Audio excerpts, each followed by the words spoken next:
안녕하세요. 정보가 세상을 바꾼다의 인포뱅크입니다. 이번에 전해드릴 내용은 속도내는 삼성전자 M&A, 삼성반도체 5년 내 매출 더블 선언에 대해서 한번 알아보도록 하겠습니다.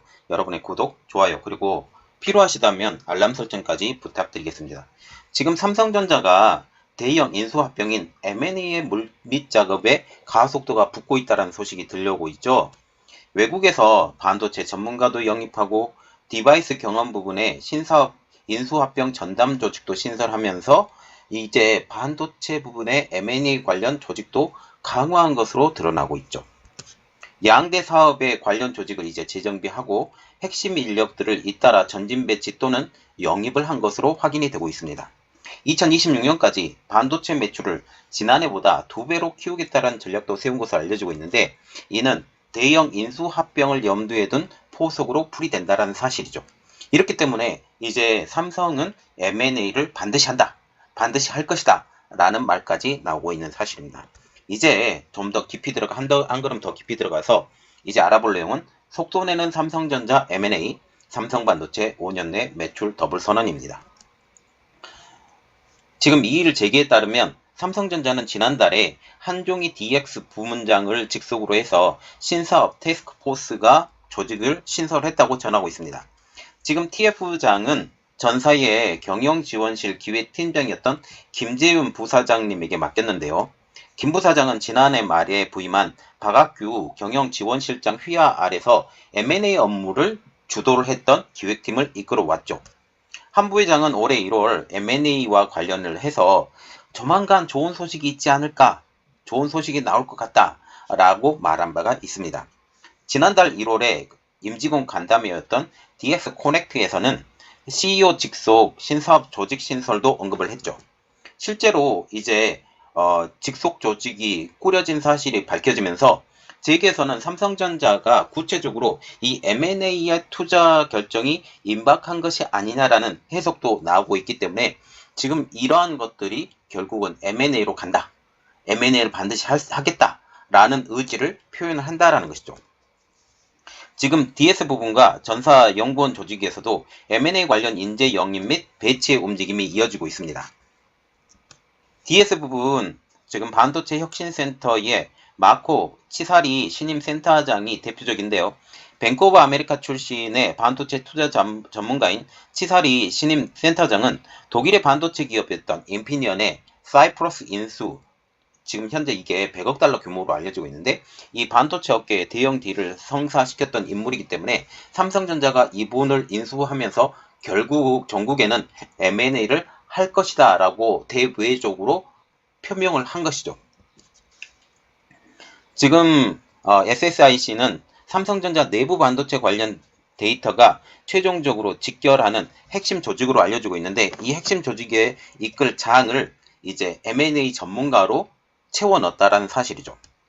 삼성전자의 사업 지원 TF에서는 M&A 실무를 총괄해온 안중현 부사장도 최근 사장으로 승진하면서 삼성 글로벌 리서치 미래산업연구본부 본부장으로 자리를 옮긴 상황. 이처럼 회사가 사업부별 M&A 관련 조직을 이제 재정비에 들어가면서 이 업계에서는 삼성전자의 대형 글로벌 M&A에 대한 기대감도 커지고 있는 상황이 됩니다. 삼성전자는 2017년 3월 달에 80억 달러 규모로 이루어졌던 미국 전장기업인 하만 인수 이후에 의미 있는 M&A는 없었어요. 물론 중소 M&A는 있었지만 대형 M&A가 없었다는 사실이죠. 지금 2020년 엔비디아가 ARM의 인수를 시도하는 등 글로벌 반도체 업계에 거센 합종 연획이 있는 것과는 달리 삼성은 참전을 표명하지 않으면서 회사 안팎에서는 삼성전자가 더 이상 반도체에 투자하지 않느냐, 지금 투자 의지가 별로 없다라는 의미까지 커져갔던 상황이죠. 올해 1분기 기준 삼성전자의 현금 및 현금성 자금 보유액은 126조 원에 달합니다.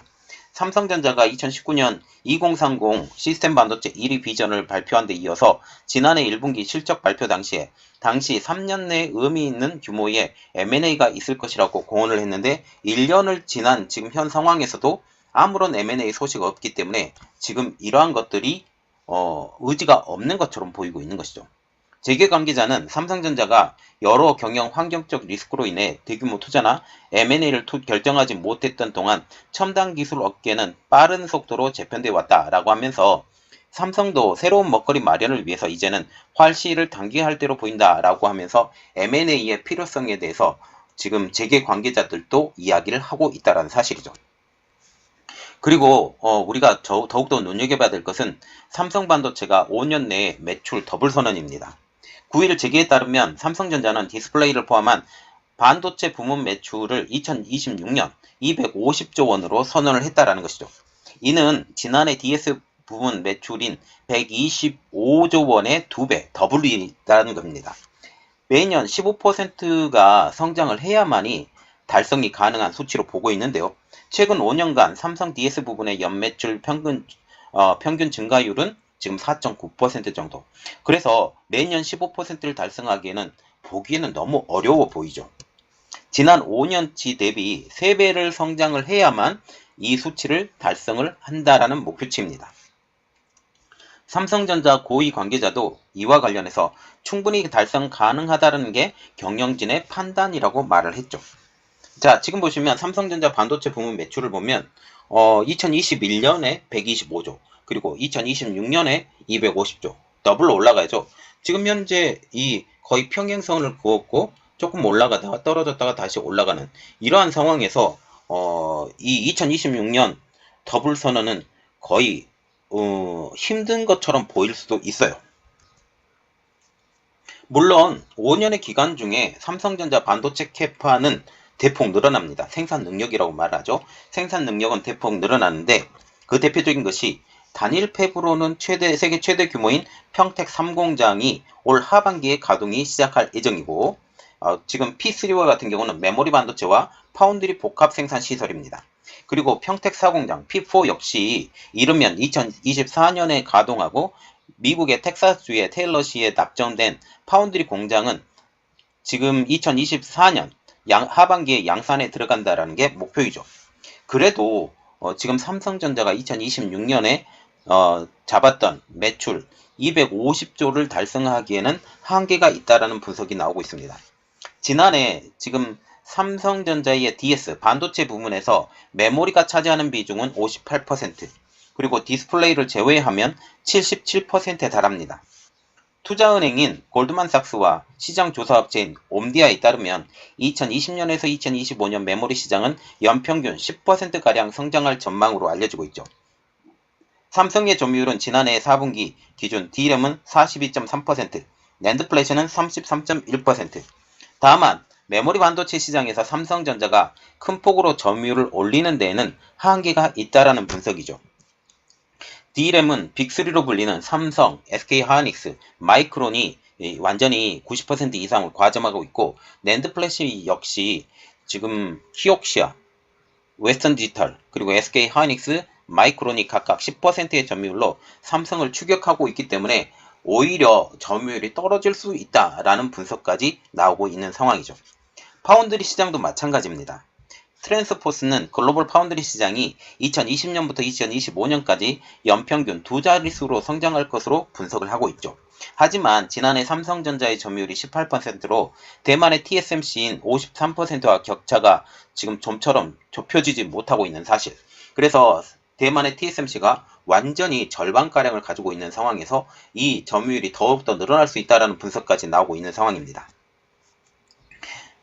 지금 파운드리 역시 올해 2분기 업계 최초로 GAA, 게이트 올 어라운드 기반의 3나노 공정 양산이 성공하면 시장 판도는 뒤흔들 수가 있어요.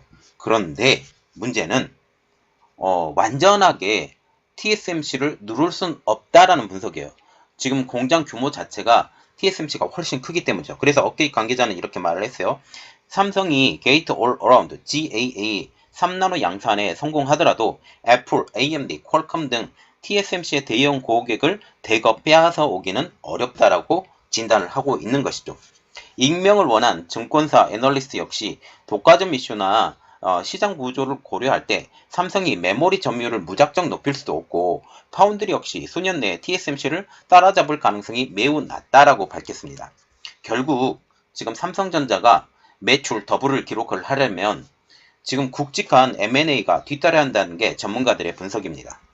순수 파운드리 업체를 인수를 하거나 인피니언, NXP, 르네사스와 같은 차량용 반도체 업체를 사들이는 방법도 있죠. 글로벌 상위 10위권인 팹리스와 M&A를 추진하는 것도 고려할 수 있는 상황입니다. M&A를 위한 삼성의 발걸음도 이제 빨라지고 있는 것입니다. 아까 서두에서 말씀드렸다시피 삼성은 지금 여러 가지 조건을 만들어서 M&A를 지금 빠르게 진행을 하고 있다는 거죠. 박재근 한국반도체 디스플레이 기술 학회장도 삼성을 중심으로 K반도체의 초격차를 지키기 위해 새 정부는 공장 신증설의 규제 완화, 그리고 전문 인력 확충 방안 등 획기적인 지원 방안을 제시해야 된다고 지적을 하고 있습니다.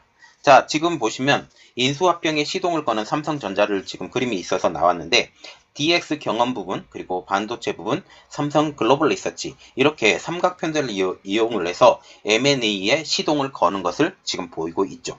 자, 지금 삼성전자는 M&A에 대해서 발동을 걸고 있고 이것을 통해서 이제 매출 더블, 5년 내에 매출 더블을 기록하겠다라고 발표를 한 상황입니다. 매출 더블을 기록을 하려면 반드시 M&A가 필요하고 M&A는 필수 조건으로 보이기 때문에 결국 삼성전자는 지금 TSMC를 따라잡기 위해서라도 그리고 메모리 반도체의 그리고 반도체 분야의 선두주자를 놓치지 않기 위해서라도 지금 현재의 M&A를 시동을 더욱더 빨리 걸어야 된다라는 그런 필수성이 지금 나와 있기 때문에 이것은 진행될 것 같습니다. 진행되는 상황이 나오게 되면 여러분들에게 빠르게 알려드리도록 하겠습니다. 이번 내용은 여기까지 하겠고요. 저희 내용이 여러분들에게 도움이 됐다고 생각을 하시면 구독, 좋아요, 그리고 알람 설정까지 부탁드리겠습니다. 감사합니다.